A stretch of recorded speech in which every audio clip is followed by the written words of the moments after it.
তিন দিন ধরে বিদ্যুৎ বিচ্ছিন্ন নদিয়ার সীমান্তবর্তী বানপুর প্রাথমিক স্বাস্থ্য কেন্দ্রে। সীমান্তবর্তী এই হাসপাতালের ওপর নির্ভরশীল এলাকার সাধারণ মানুষ থেকে শুরু করে সীমান্তে প্রহরারত বিএসএফ কর্মীরাও।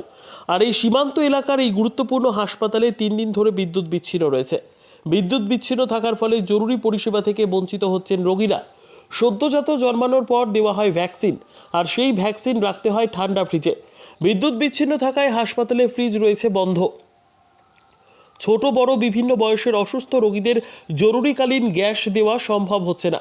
ফলে অসুস্থ রোগীকেই হাসপাতাল থেকে 10 থেকে 12 কিলোমিটার দূরে কৃষ্ণগঞ্জ গ্রামীণ হাসপাতালে আসতে হচ্ছে, যা কিনা সীমান্তবর্তী এলাকার রোগীদের রাতের বেলায় অনেকটাই অসুবিধার সম্মুখীন হতে হয়। সীমান্ত লাগোয়া গ্রামগুলিতে এমনিতেই রাতের বেলায় বাড়ি থেকে খুব একটা মানুষ বের হয় না, সেজন্য যানবাহনও সেরকমভাবে পাওয়া যায় না। ফলে জীবনদায়ী গ্যাস থেকে শুরু করে সরকারি ওষুধ এখানকার মানুষের যে কতটা প্রয়োজন তা না দেখলে বোঝা যায় না। আর এভাবেই বিদ্যুৎ বিচ্ছিন্ন থাকায় সীমান্তের মানুষের যন্ত্রণা ক্রমশই বাড়ছে।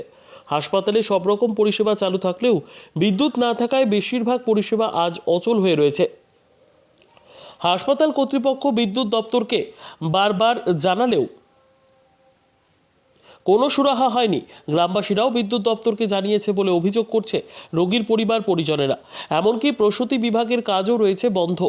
বিদ্যুৎ না থাকার কারণে হাসপাতালে কর্তব্যরত চিকিৎসককে এ বিষয়ে প্রশ্ন করা হলে তিনি ঘটনার কথা স্বীকার করলেও ক্যামেরার সামনে কিছু বলতে চাননি। প্রান্তিক হাসপাতাল বলেই কি পরিষেবায় এতটা গাফিলতি? এ নিয়ে প্রশ্ন তুলছেন রোগীর পরিবার পরিজনেরা। এখন দেখার কবে বিদ্যুৎ পৌঁছয় এই হাসপাতালে। বিদ্যুৎ না থাকার কারণে স্থানীয় রোগী থেকে রোগীর পরিবার পরিজনেরা একরাশ ক্ষোভ উগরে দিলেন। হসপিটালে কতদিন ধরে কারেন্ট নেই? হসপিটালে অ্যাকচুয়ালি তো ওই ঝড় বৃষ্টির জন্য বেশ কিছু ধরে কারেন্ট থাকছে না। এবার ঘটনা হচ্ছে পেশেন্টরা বা সবাই খুব অসুবিধা হচ্ছে।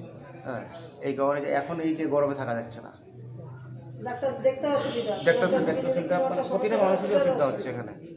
আপনি কি সমস্যা নিয়ে এসেছেন? আমি আমার পায়ে চোট হয়েছে, তার জন্য এসেছি। আচ্ছা আচ্ছা, খুবই অসুবিধার মধ্যে পড়ে আছে। তো অসুবিধার মধ্যে তো আছি না।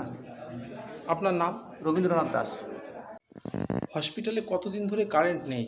হসপিটালে কতদিন ধরে কারেন্ট নেই। এবার আমরা এসেছি ডাক্তারের কাছে, এখন এখানেও গরম, ডাক্তারবাবুরও অসুবিধা, ফ্যানও চলছে না, এমনি অসুবিধা। যত লোক আছে সবার এমনি অন্ধকার, বাড়িতেও কারেন্ট নেই, সারা বানপুরেই কারেন্ট নেই।